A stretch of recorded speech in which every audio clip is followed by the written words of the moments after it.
जो इंडस्ट्री के हैं उनके लिए कंप्लायंस कम करने की जरूरत है। तो मुझे उम्मीद है कि ये बजट में ये सब चीज़ पे ध्यान दिया जाएगा। सुधीर गुप्ता जी, आपका अनुमान, आपकी आशाएं, उम्मीदें क्या कह रही हैं? प्रधानमंत्री जी ने जब सत्र शुरू होने से पहले कुछ संक्षिप्त अपना संदेश दिया, माँ लक्ष्मी का जिक्र था, गरीबों का जिक्र था, मिडिल क्लास का जिक्र था, आप क्या समझ रहे हैं? नहीं, मुझे जो लगता है, मुझे प्रधानमंत्री जी के साथ सांसद के रूप में काम करते करते ये तीसरा दौर है, और हमने जब 2014 में कदम रखा था तब एक आधार बनाया था अंत्योदय, यानी बेसलाइन ये है कि गरीबों के कल्याण पर ज़्यादा फोकस देंगे। और अगर जब गरीबों के कल्याण की बात करते हैं तो निश्चित रूप से इंडस्ट्रियलाइजेशन की तरफ ध्यान जाता है, इंफ्रास्ट्रक्चर की तरफ ध्यान जाता है, देश की अपनी आर्थिक व्यवस्थाओं को सुदृढ़ करने की तरफ ध्यान जाता है, क्योंकि बिना बजटीय व्यवस्थाओं की यह संभव नहीं। और जब हमने फर्स्ट टाइम देखा कि कुल 13,90,000 करोड़ रेवेन्यू था, कंट्री डेफिसिट में थी, डेफिसिट में तो आज भी होगी, मगर मुझे लगता है कि ये जो बजट आज आएगा ये 50 लाख करोड़ से ऊपर का एक्सपेंसेस बजट होगा। और जो फोकस एरिया है, हमने इन 10 सालों में लगभग 25 करोड़ लोगों को गरीबी रेखा को छोड़कर उसको क्रॉस करते हुए आगे बढ़ते हुए देखा है। और बेसलाइन पर जो काम हुआ है उसको लोगों के बनते हुए घर देखे। अभी हमने देखा 3 करोड़ नए मकान बनाने का और सपना माननीय प्रधानमंत्री जी के मन में, उसको संकल्प के रूप में आगे बढ़ाया है। तो लोगों को पीने का पानी नहीं था, आज करोड़ों घरों में जल जीवन मिशन है। लोगों को स्वास्थ्य की सुविधाओं में अपने गहने बिक जाते थे, आज करोड़ों लोगों के पास 5 लाख रुपए का आयुष्मान कार्ड है, लोगों के घर पर बिजली कनेक्शन है। यानी बेस लाइन पर तो काम हुआ है और इंडस्ट्रियलाइजेशन ने ग्रोथ लिया है, तभी तो रेवेन्यू सेक्टर में हमारी बढ़त आई है।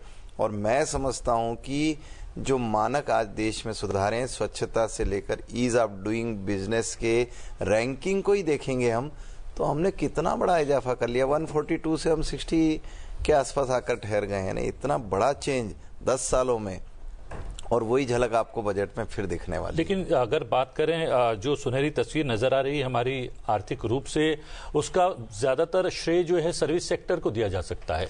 मैन्युफैक्चरिंग, विनिर्माण क्षेत्र में वो गति देखने को नहीं मिली है। वो गति देखने को मिले या निर्मित हो, उसके लिए क्या प्रावधान होने चाहिए? देखिए, विनिर्माण सेक्टर में अगर हम बात करें रैंकिंग की, तो 0 से 50 उसका बेसलाइन है। तो 0 से 50 तक करने वाला जो अंक है उसको तो हम डाउन मान सकते हैं, लेकिन कंट्री तो अभी 50 से 60 पर खड़ी है साहब। तो इसको विनिर्माण सेक्टर को आप कहाँ कम करके आंक सकते हैं? यानी हमने ग्रोथ तो लिया है। और मैं एक बात बताऊं, विनिर्माण सेक्टर के अलावा अगर आप सारी चीजों के बेसलाइन पर देखें, यानी रेवेन्यू जनरेट होता है और उसके बाद एक्सपेंसेस सेक्टर को देखें तो डिफेंस में हम 2 लाख करोड़ खर्च करते थे, पिछली बार 6 लाख करोड़ से ऊपर का बजट था। हमारे पास सारे संसाधन ने, अभी सर बता ही रहे थे 11 लाख करोड़, 2 लाख करोड़ से उठकर 11 लाख करोड़ अगर इंफ्रास्ट्रक्चर में कोई कंट्री खर्च करती है, ये तो अमेजिंग है, अद्भुत है साहब। तो मैं तो आशावादी हूँ और मैं जानता हूँ कि बहुत ज्यादा आंकड़ों में न उलझते हुए भी अगर 140 करोड़ लोगों के पास काम खड़ा हो जाए, 80 करोड़ लोग राशन निःशुल्क पा रहे हैं, और आप देखिए कि हर सेक्टर को छूने का प्रयास किया है, चाहे वो एग्रीकल्चर हो, चाहे वो इरिगेशन हो, चाहे वो हेल्थ हो, स्टूडेंट के विषय में बात करो, फीमेल सेक्टर में बात करो। तो वो जो बजट है उसकी आशाएं अभी सभी सेक्टर को लगी है, और मैं इसमें आशान्वित हूं कि आज निर्मला सीतारमण जी का ये जो 8वां बजट है ये कमाल का रहने वाला है। बिल्कुल। एक और मेहमान प्रोफेसर अनुपम अग्रवाल हमारे साथ जुड़ गए हैं। प्रोफेसर अग्रवाल, स्वागत है, शुक्रिया संसद टीवी के साथ जुड़ने के लिए। तो तमाम चर्चा लगातार जारी है और जैसा दोनों खास मेहमान जिक्र भी कर रहे हैं कि सरकार का फोकस विकसित भारत के सपने को पूरा तो करना ही है, इंक्लूसिव ग्रोथ को लेकर साथ में चलना है। कुछ चैलेंजेस, जैसे मैन्युफैक्चरिंग सेक्टर की बात हुई है, उस पर भी कुछ चैलेंजेस हैं जिनसे पार पाना है। पोटेंशियल बहुत ज्यादा है हमारे आगे और उसे हमें कहीं ना कहीं पूरा करना है। आपकी नजर में बजट के जरिए किन बातों पर फोकस रह सकता है, क्या कुछ आ सकता है सामने आज? जी अनुपम जी। जी, मैं एमके अग्रवाल जी। जी जी, मुझे लगता है कि जिस प्रकार के सेक्टोरल पैटर्न पर अब चेंजेस हो रहे हैं, एक बार क्वेश्चन रिपीट करेंगे आप? प्रोफेसर अग्रवाल, हम आपके जरिए समझना चाह रहे थे आपका अनुमान, आपकी आशाएं उम्मीदें क्या कह रही हैं, क्योंकि आर्थिक सर्वेक्षण ने बहुत कुछ बताया, मेहमान भी लगातार चर्चा कर रहे हैं कि जो इंक्लूसिव ग्रोथ है उस पर लगातार सरकार का जोर रहा है। विकसित भारत, हमें 2047 तक इस सपने को पूरा करना है। ऐसे में जो हमारा ग्रोथ रेट है उसको बनाए रखना होगा, उसमें लगातार सुधार करना होगा। तमाम चैलेंजेस के बीच ये करना एक चुनौती भी है सरकार के सामने। आपकी नजर में कौन से बड़े सेक्टर्स हैं जिनमें फोकस रह सकता है? बजट के जरिए क्या बड़ी बातें हैं जो आज पूरी हो सकती है? देखिए, मुझे जो लगता है कि इस सरकार की जो स्ट्रेटजी रही है 2014 से लगातार आप देखें तो हर साल किसी न किसी नए सेक्टर को सृजित करना। जैसे कल तक आप टूरिज्म को सोचते थे कि भारत में बहुत बड़ा ये योगदान नहीं दे सकता, और उसी क्रम में आप देखते हैं तो आज भारत में टूरिज्म एक बहुत बड़ा ग्रोथ इंजन बन चुका है। इसी प्रकार से देखते हैं तो डिफेंस इक्विपमेंट मैन्युफैक्चरिंग में भारत की कोई भूमिका नहीं हुआ करती थी। आज अगर आप देखते हैं तो डिफेंस इक्विपमेंट्स में हम बहुत तेजी से इमर्ज कर रहे हैं, मैन्युफैक्चरिंग में भी और एक्सपोर्ट में भी हम बहुत तेजी से इमर्ज कर रहे हैं। इलेक्ट्रॉनिक सेक्टर पर्टिकुलरली अगर आप मोबाइल में देखते हैं और धीरे धीरे हम बढ़ रहे हैं, लैपटॉप या इस तरह की तरफ हम बढ़ रहे हैं, तो ये भी एक हमारा बहुत बड़ा ग्रोथ इंजन बन रहा है। यानी कि हम लगातार जो कर रहे हैं एक नए ग्रोथ इंजन को सृजित कर रहे हैं। एजुकेशन सेक्टर को अगर आप देखते हैं, कल तक हम मानते थे केवल हम अपने स्टूडेंट्स को विदेशों में भेजते हैं। आज अगर भारत में देखते हैं बहुत बड़ी संख्या आना प्रारंभ हो गई। ये सारे लक्षण किस बात के हैं कि हम नए सेक्टर को सृजित कर रहे हैं। जो ग्रोथ मोमेंटम भारत में आया है, ठीक है कि हमने जो है सृजित किया है अपने यहां नए प्रकार से डिमांड को और बूस्ट किया है, और उसके लिए इस बजट में और भी प्रयास होते हुए नजर आ रहे हैं। इसी क्रम में 8वां वेतन आयोग भी गठित किया गया है। लेकिन इसी क्रम में आप देखिए लगातार नवाचार के माध्यम से या स्टार्टअप के माध्यम से हम लगातार नए ग्रोथ को प्रोत्साहित कर रहे हैं। किसी भी सेक्टर को उठा करके देखिए, इकोनॉमिक सर्वे कहता है कि हमारा एग्रीकल्चर जो इस बार बढ़ा बहुत तेजी से बढ़ा है। इसी प्रकार से अगर हम देखते हैं मैन्युफैक्चरिंग सेक्टर को देखते हैं, ठीक है मैन्युफैक्चरिंग उतना क्यों नहीं है, क्योंकि हमें यह भी सोचना होगा कि हमने मैन्युफैक्चरिंग को बहुत इग्नोर किया, खासतौर पर 91 के बाद से। अब जाकर के प्रधानमंत्री जी ने जब कहा मेक इन इंडिया पर हमें फोकस करना पड़ेगा, तब जाकर के हम बाउंस बैक कर रहे हैं। इसमें समय लगता है, फिर भी मुझे लगता है जिस प्रकार से गाड़ी आगे बढ़ रही है अच्छी दिशा में बढ़ रही है। अब बात आती है कि इस ग्रोथ का रियल एक और पिलर है जिसको प्राय हम लोग ग्रोथ को डिस्कस करने में इग्नोर कर देते हैं। वो क्या है? इंक्लूसिव ग्रोथ स्ट्रेटेजी है। अगर इस सरकार की फिलॉसफी अगर आप देखेंगे तो क्या है कि inclusive growth strategy, big push strategy, नवाचार आप देखते हैं, ह्यूज इन्वेस्टमेंट एक साथ करते हुए आप देखेंगे। और तब देखेंगे कि अगर भारत में देखते हैं तो जो सेक्टर्स या जो इकोनॉमीज पहले बैकवर्ड हुआ करती थी, मैं कितने राज्य सरकारों को इसमें गिनाऊं, उत्तर प्रदेश इसमें सबसे आगे आता है। पूर्वोत्तर के राज्य को कभी हम गिनते नहीं थे, आज पूर्वोत्तर के राज्य विकास से लबालब हो रहे हैं। वो भारत के विकास में जितना कर सकते हैं छोटे होने के नाते सहयोग कर रहे हैं। कश्मीर को आप देखते हैं, कल तक हम किस रूप में देखते थे, आज अगर हम जम्मू कश्मीर को देखते हैं हमारा एक नया ग्रोथ इंजन बन रहा है स्टेट के रूप में। तो ये मैं कह सकता हूं कि इंक्लूसिव ग्रोथ स्ट्रेटजी चाहे पर्सनल लेवल पर देखें, लोगों के स्तर पर देखें, तो राज्य के स्तर पर देखें, तो सेक्टोरल पैटर्न पर अगर देखते हैं तो एमएसएमई को हमने इग्नोर कर दिया था, एग्रीकल्चर को इग्नोर कर दिया था, जिस पर हमारा एक बहुत बड़ा पॉपुलेशन निर्भर करता है और सरकार से अपेक्षा भी कम रखता है। वो सेक्टर आज अगर कंट्रीब्यूट कर रहे हैं भारत के। बिल्कुल प्रोफेसर अग्रवाल, और डिटेल में हम आपकी बात को समझेंगे। मैं चाहूंगी जो दोनों मेहमान हैं, आपने एक बड़ा पॉइंट उठाया जिस पर मैं आगे चर्चा भी जारी रखना चाहती थी। आप दोनों अलग अलग राज्यों से आते हैं। सुधीर जी, अगर आपसे पहले मैं समझूं, जो बात अभी प्रोफेसर अग्रवाल ने भी कही कि राज्यों को अपनी भूमिका में सुधार करना होगा, इंक्लूसिव ग्रोथ सबको साथ में लेकर तो चलना है, सभी राज्यों को अपनी भूमिका भी निभानी है। आर्थिक सर्वेक्षण में भी इस बारे में बात कही गई। जापान, दक्षिण कोरिया का जिक्र किया गया, कुछ राज्यों का जिक्र किया गया, किस तरह से उन्होंने अलग अलग सेक्टर्स में महिलाओं की भूमिका को बढ़ाया है। राज्यों की भूमिका को लेकर आप कितना अहम रोल समझते हैं जब आप विकसित भारत के टारगेट की बात करते हैं? अभी उड़ीसा में 2 दिन तक उत्कर्ष उड़ीसा करके एक सम्मेलन हुआ था जहां पे प्रधानमंत्री जी गए थे और उन्होंने कहा विकसित भारत तभी संभव है जब विकसित उड़ीसा होगा, जब विकसित असम होगा, विकसित तमिलनाडु होगा, विकसित अरुणाचल होगा। और जैसे प्रोफेसर अग्रवाल ने भी बताया कि 60 साल 70 साल तक 50-60 साल तक पूर्व भारत और पूर्वोत्तर भारत पे ध्यान नहीं थी सरकार की, केंद्र सरकार की। और प्रधानमंत्री जी आने के बाद पूर्वोदय, उनकी जो विजन है Purvodaya will be the growth engine of India, North East and East India. तो ये अभी बहुत ही ज्यादा फोकस है प्रधानमंत्री जी का पूर्व भारत पे और पूर्वोत्तर भारत पे।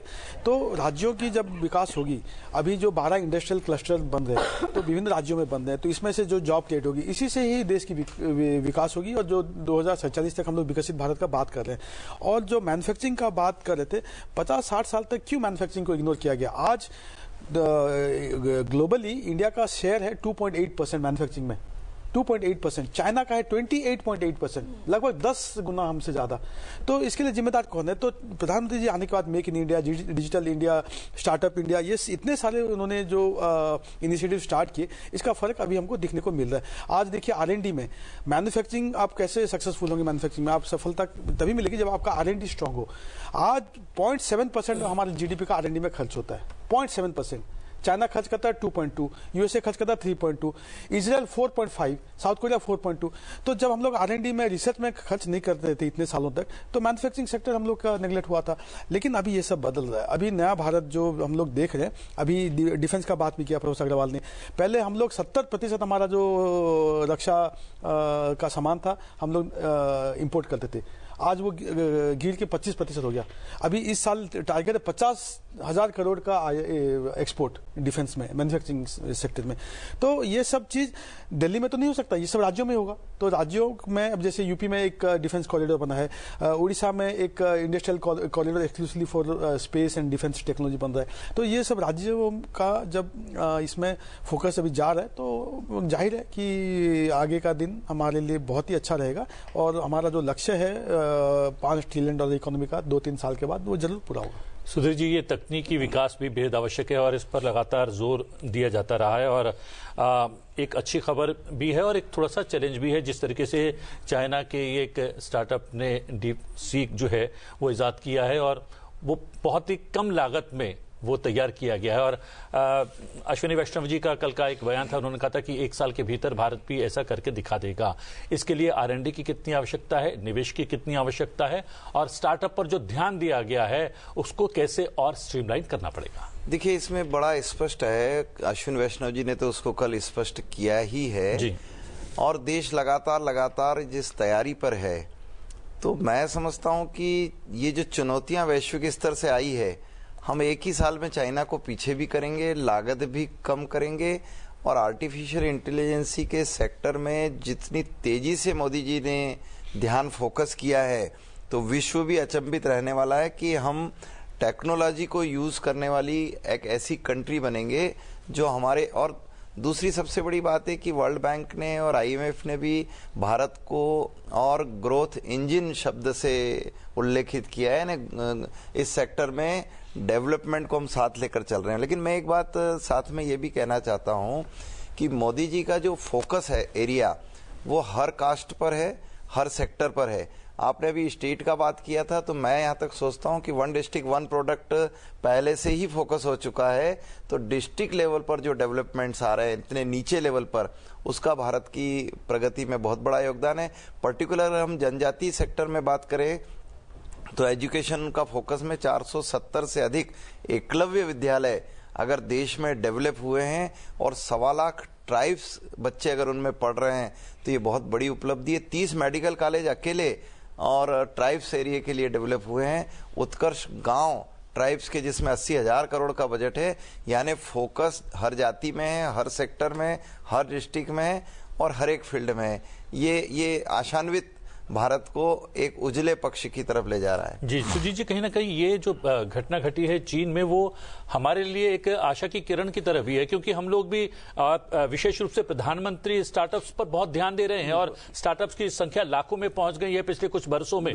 तो और कम लागत में स्टार्टअप ऐसी चीजें तैयार कर रहे हैं, तो भारत में भी ऐसी संभावनाएं बन सकती हैं या बन रही हैं? बिल्कुल, देखिए मैं तो स्टार्टअप की दुनिया से ही आता हूँ, मैं तो टेक्नोक्रेट भी हूँ।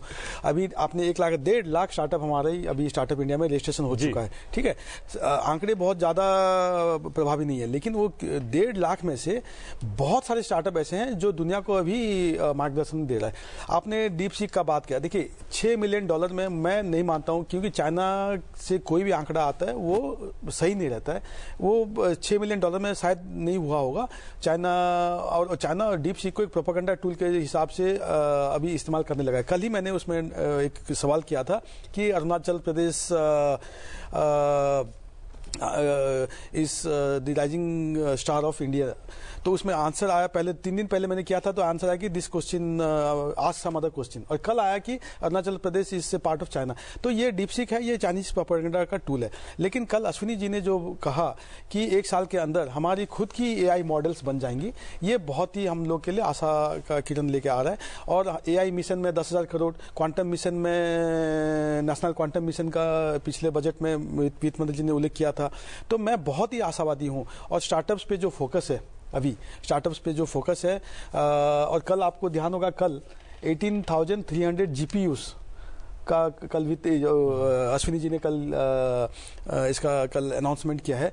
उससे क्या होगा, क्योंकि एक स्टार्टअप के लिए पॉसिबल नहीं होता कि खुद जाके जीपीयू में 100 करोड़ रुपया इन्वेस्ट करे और रिसर्च के लिए उसका इस्तेमाल करे। तो ये एक कॉमन पूल बन गया, जैसे क्लाउड कंप्यूटिंग होता है, ये कॉमन पूल बन गया, जिससे हमारे स्टार्टअप्स को बहुत ही अभी आगे सहायता मिलेगी। और मैं बहुत ही आशावादी हूँ कि आगे चल के हम लोग डीप सीक से भी आगे और उससे भी पावरफुल हम लोग AI टूल्स बनाएंगे। बिल्कुल, तो उम्मीदें टेक्नोलॉजी को लेकर, AI को लेकर, स्टार्टअप्स को लेकर बड़ी है। प्रोफेसर अग्रवाल, एक मैं थोड़ा सा इन्वेस्टमेंट, निवेश को लेकर आपसे समझना चाह रही थी, क्योंकि निवेश का जो स्तर है वो मौजूदा 31%, जो कि GDP के अनुपात में 31% है, उसे बढ़ाकर 35% करना है हमें विकसित भारत के सपने को पूरा करने के लिए।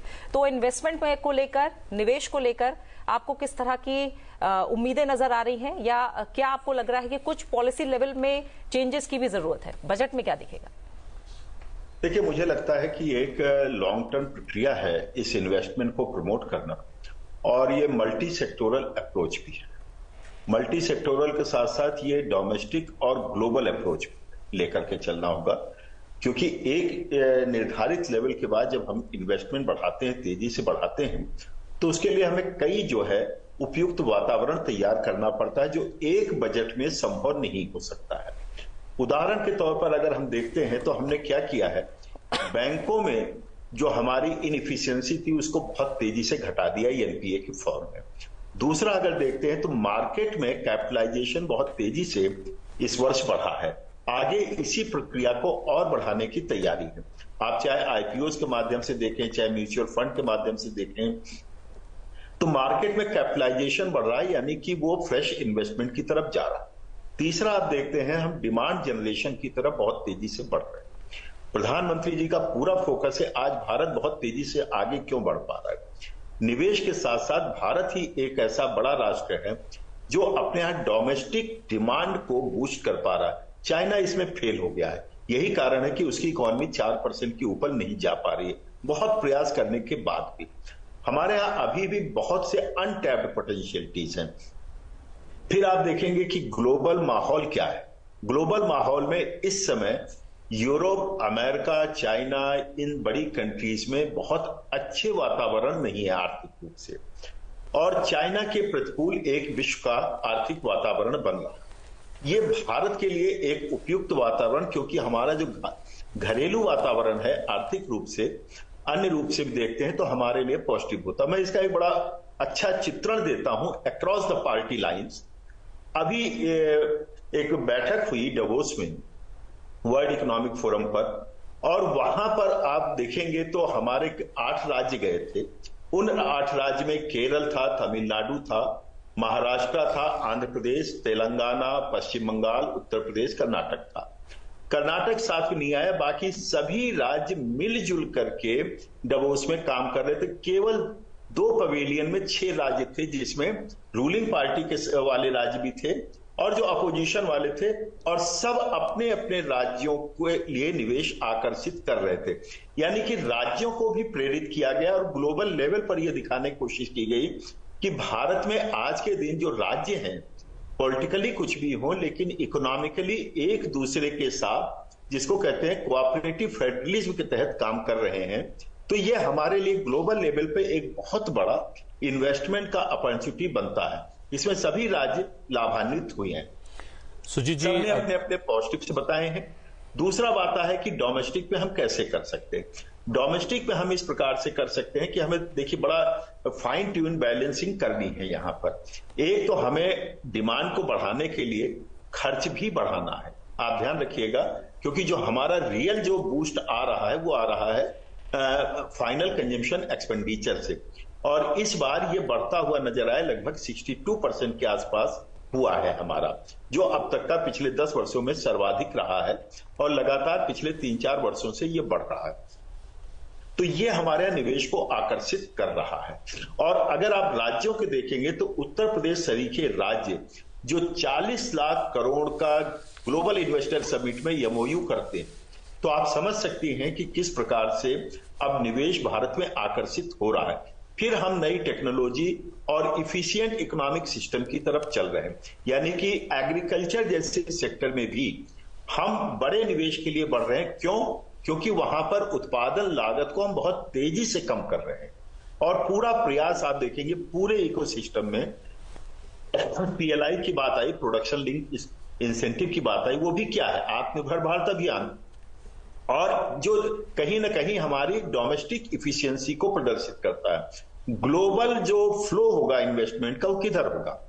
वो वहां पर होगा जहां पर इफिशियंसी और डिमांड होगा।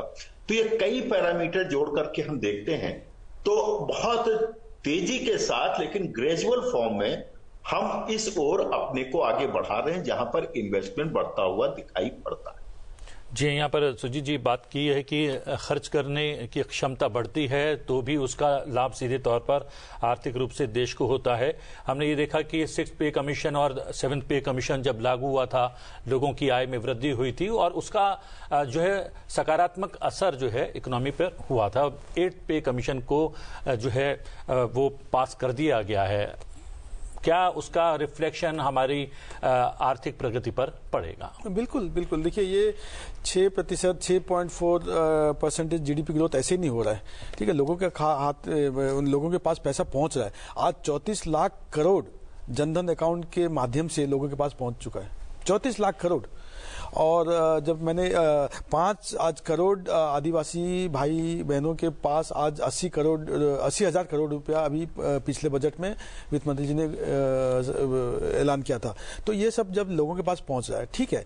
आप टैक्स का बात कर रहे हैं, हमेशा लोग बोलते हैं कि टैक्स रेट कम घटाना चाहिए और मिडिल क्लास के लिए कुछ ज्यादा पैसा हाथ में आना चाहिए। ये तो ठीक है, मैंने कहा 3 करोड़ लोग ही सिर्फ टैक्स रिटर्न 7.5 करोड़ रुपए टैक्स करोड़ लोग टैक्स रिटर्न भरते हैं, उसमें से 3 करोड़ टैक्स भरते हैं। तो लोगों के पास जो वेलफेयर स्कीम्स पहुंच रहे हैं, अब 3 लाख ड्रोन दीदी, लखपति दीदी का बात कर रहे हैं प्रधानमंत्री जी, नारी शक्ति का बात, आज 1 लाख ड्रोन दीदी। तो ये जब लखपति दीदी 3 लाख बनेंगी तो ये 3 करोड़ लखपति दीदी 3 करोड़ लखपति दीदी बनेंगी, तो ये खर्च तो देश में ही होगा और ये देश की अर्थव्यवस्था को ही बढ़ाएगा। तो मैं बहुत ज्यादा इसमें जो कंजम्पशन, इसमें बहुत ज्यादा ध्यान नहीं देता हूं, लेकिन जो मल्टीप्लायर इफेक्ट है, जो लॉन्ग टर्म ग्रोथ के लिए, जैसे 11 लाख करोड़ पिछले बार इंफ्रास्ट्रक्चर कैपिटल एक्सपेंडिचर के लिए बजट में प्लान किया गया था, इसके मल्टीप्लायर इफेक्ट होंगे। 11 लाख करोड़ जब इतने रोड बनेंगे, इतने हाईवेज बनेंगे, इतने ब्रिजेस बनेंगे, उसमें इतने सारी नौकरियां पैदा होंगी, इतने सारे इकोनॉमिक विलेज इकोनॉमी भी स्ट्रेंथन होगा। तो ये सब चीज फिर आगे चल के हमारी जो अर्थव्यवस्था इसको स्ट्रांग करेगी। जी हाँ।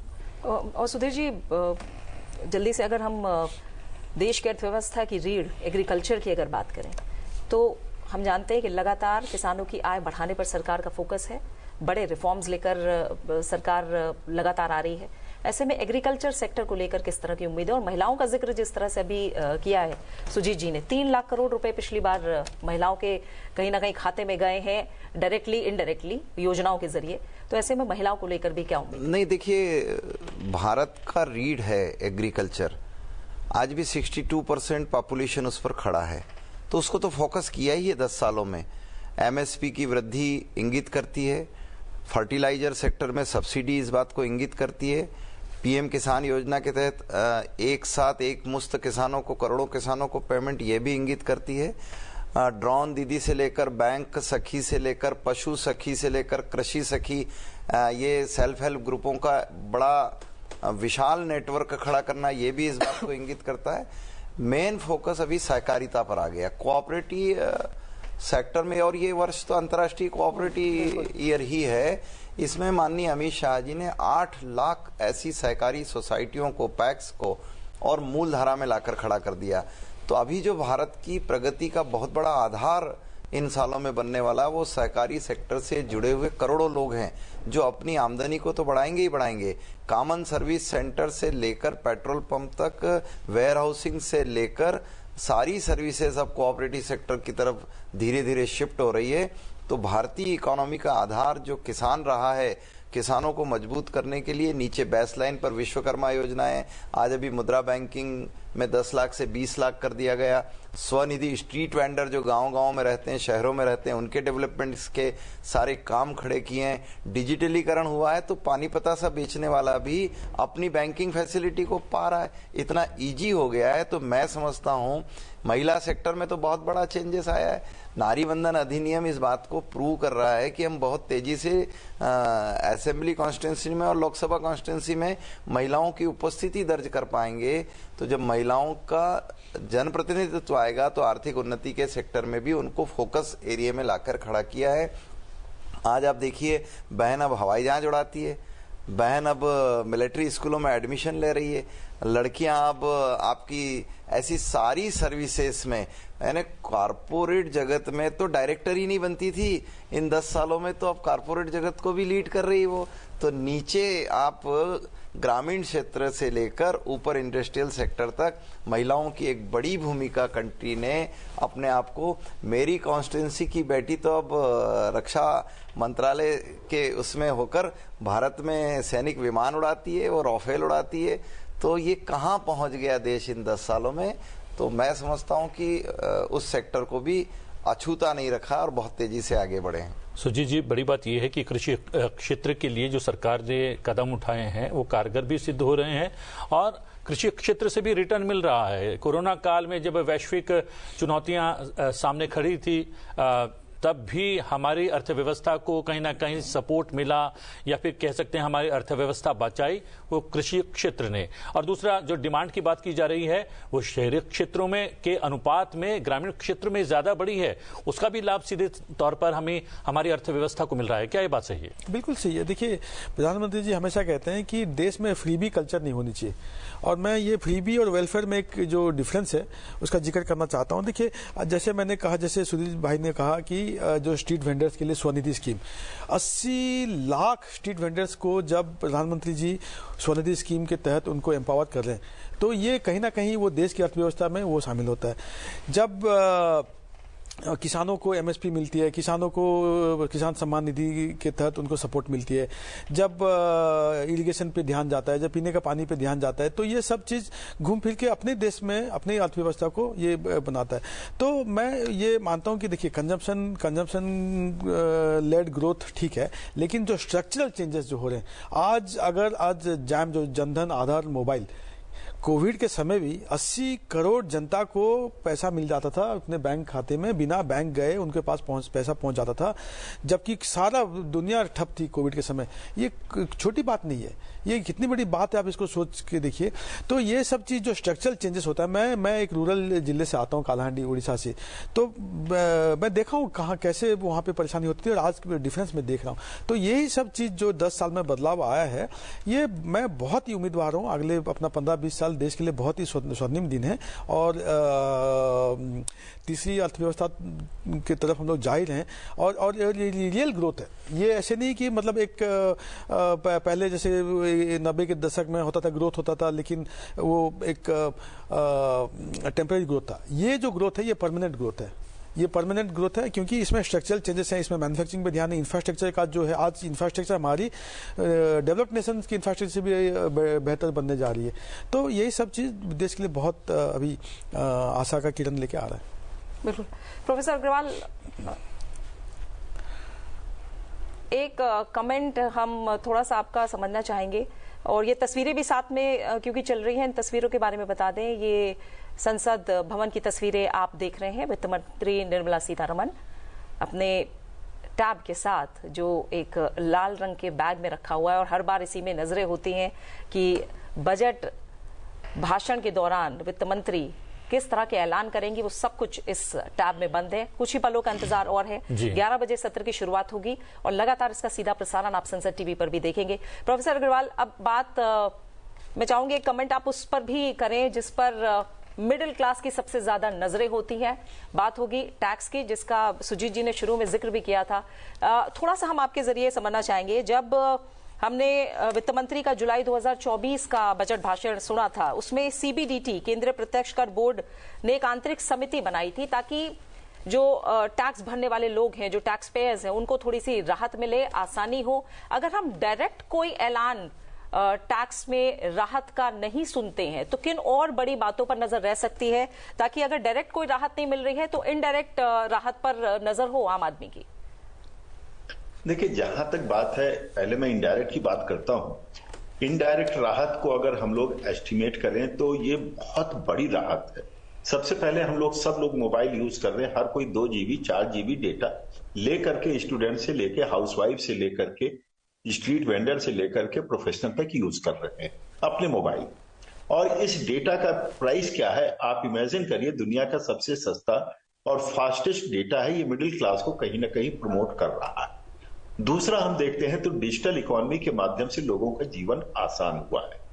इसी प्रकार से अगर हम देखते हैं तो जो इंफ्रास्ट्रक्चर डेवलप हुआ है, वर्ल्ड क्लास इंफ्रास्ट्रक्चर, ट्रांसपोर्ट के फॉर्म में देखें तो एविएशन के रूप में देखें या बैंकिंग रिफॉर्म के रूप में देखें, किसी भी टाइप के देखें, हम बिल पेमेंट देखते हैं, तो ये सारी चीजें कहीं ना कहीं एक मिडिल क्लास का जो हैरेसमेंट हुआ करता था ऑफिसेज में, उससे बचत की बात है। हर जगह टाइमलाइन निर्धारित हो गया है। सिंगल विंडो क्लियरेंस टाइप की चीजें ये सर्वाधिक अगर किसी को प्रभावित करती है तो मिडिल क्लास के जीवन को आसान करती हुई नजर आ रही।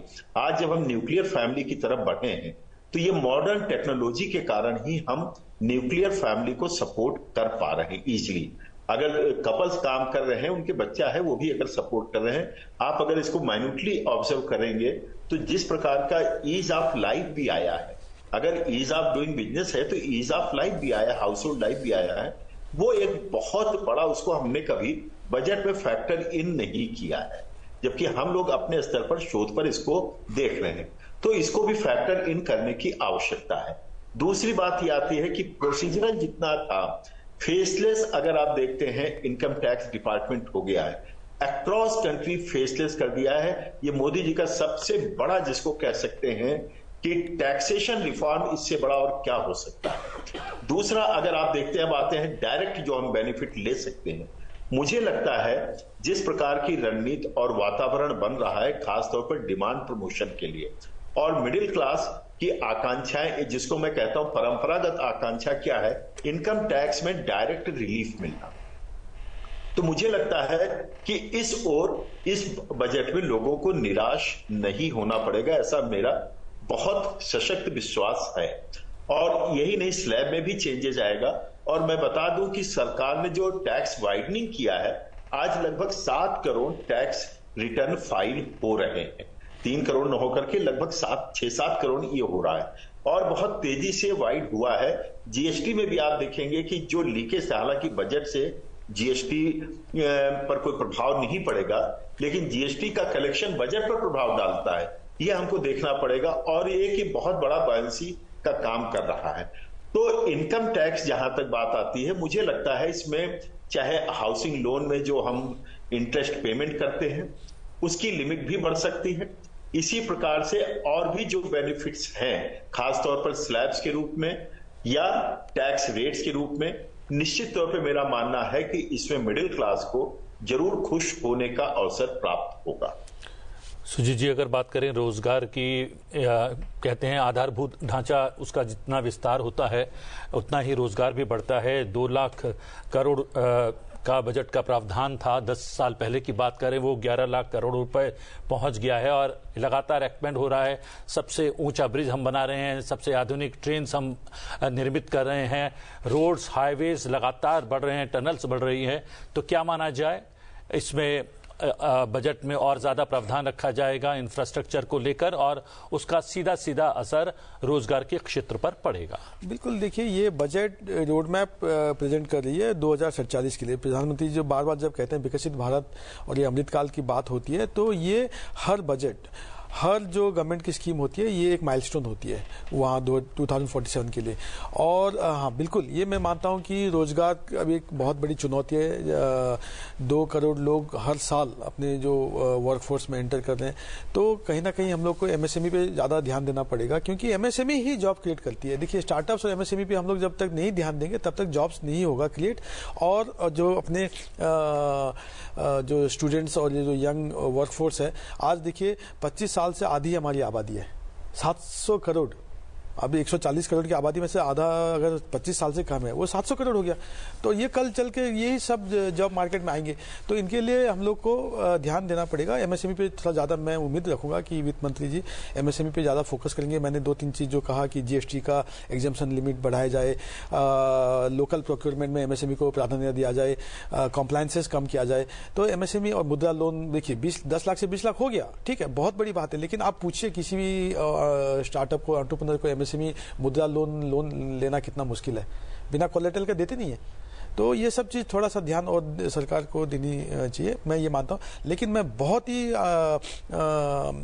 मतलब आशावादी हूँ कि ये आगे 15-20 साल हमारी स्वर्णिम दिन है, और प्रधानमंत्री जी ने जो 10 साल में जो देश के लिए जो फाउंडेशन जो ले किया है, ये 50 साल पहले होना चाहिए था। लेकिन चलिए 2014 से शुरू हुआ है और ये हमको विकसित भारत की तरफ लेके जा रहा है। जी, यहाँ पर लोन की बात करें अगर सुधीर जी, एनपीए एक बहुत बड़ी चुनौती थी बैंकिंग सेक्टर के सामने, और अब ऑल टाइम लो पर आ गया है, 2.6% रह गया है। अब क्या बैंकों के सामने का रास्ता है कि अब लोन जो खींच कर हाथ दिया जा रहा था, अब थोड़ा सा उदार होकर लोन दिया जाए तो मैन्युफैक्चरिंग सेक्टर में भी फायदा होगा और व्यवसाय करने वाले लोग जो हैं वो लाभान्वित होंगे?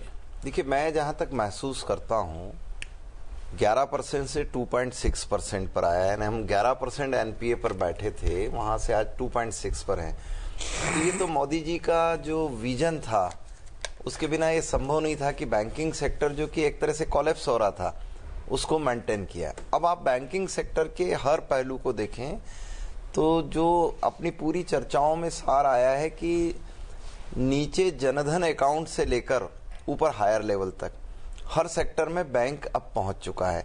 चाहे वो स्ट्रीट वेंडर के पास हो, चाहे वो मुद्रा बैंकिंग के माध्यम से करोड़ों अकाउंट्स हों, तो चाहे वो, मैं अपने क्षेत्रों में जब फोकस करके देखता हूं तो इंडस्ट्री के लिए लोन अब इजी अवेलेबल है, यानी बैंक अब घर आ जाती है। तो लोन की फैसिलिटी जो प्रोवाइड हुई और सब्सिडी सेक्टर को जो स्ट्रांग किया है, एमएसएमई सेक्टर में तो गजब का सब्सिडी है। एग्रीकल्चर सेक्टर में भी सब्सिडी को फोकस किया है, चाहे वो वेयर हाउसिंग हो, चाहे वो कोल्ड स्टोरेज हो, और वो बिना बैंक के, बिना नाबार्ड के संभव नहीं था। तो डोर अप्रोच हुआ है। बड़ी यूनिटें भी अब बहुत तेजी से और फाइनेंस को ले पा रही है, पर इतना इजी तो नहीं करना चाहिए कि लेकर निकल जाओ। तो जो लेकर निकल जाओ वो तो मैं नहीं समझता हूं कि मोदी जी और निर्मला सीतारमन जी के हस्ताक्षर से इतना फैसिलिटी होगा। हम चाहते हैं कि जो डिपॉजिटर्स है उनके हितों का संरक्षण होते हुए मैक्सिमम पैसा जो आज डिपॉजिट बैंकों में रखा वो लोगों तक पहुंच रहा है, और लोगों का फोकस बैंक डिपॉजिट के साथ साथ शेयर मार्केट में इन्वेस्टमेंट में भी सीधा सीधा प्रोफेसर अग्रवाल से भी समझना चाहते हैं। एक बहुत छोटा सा कमेंट है प्रोफेसर अग्रवाल, जिस बात का जिक्र भी सुधीर जी भी कर रहे हैं कि बड़ी बात जो कल सामने आई कि अब भारत में भी ये ट्रेंड देखा जा रहा है कि जो आम आदमी है वो बैंक में अपना इन्वेस्टमेंट करने से बेहतर समझ रहा है शेयर मार्केट में इन्वेस्टमेंट करना। और बहुत बड़ी बड़ी अर्थव्यवस्थाएं हैं अमेरिका जैसी, जहां लोगों में ये ट्रेंड पहले से देखा जाता था। तो ये बदलाव आप किस तरह से इसको देख रहे हैं, ये किस दिशा में जा रहा है और क्या संकेत दे रहा है? देखिए, यह हमारे कैपिटल मार्केट का स्टेबिलिटी का प्रमाण है कि जो हमारे यहाँ के शेयर मार्केट कॉमनली जो हम समझते हैं, या इसी प्रकार से अन्य जो मार्केट हैं, हम लोग इसको स्कैम फ्री एरा में आ गए हैं। आप याद करिए पहले हुआ क्या करता था, हर तीसरे चौथे साल कोई ना कोई स्कैम हुआ करता था। 2014 के बाद से ये शब्द शेयर मार्केट से लगभग गायब हो गया है। वो बेतुका वोलेटिलिटी जो हुआ करती थी वो गायब हो गई। तो आम निवेशकों का इसमें भरोसा बढ़ा है। दूसरा क्या है कि जिस तेजी से भारत की अर्थव्यवस्था बढ़ी है और कोरोना काल में भारत ने अपना सिक्का जमाया है क्रेडिबिलिटी का, आप देखिए तो लोगों का जो विश्वास बढ़ता है उस सिस्टम पर बढ़ता है, और सिस्टम जब हमारा विश्वसनीय होता है, स्ट्रांग होता है और उसके चेक बैलेंसेस स्ट्रांग होते हैं।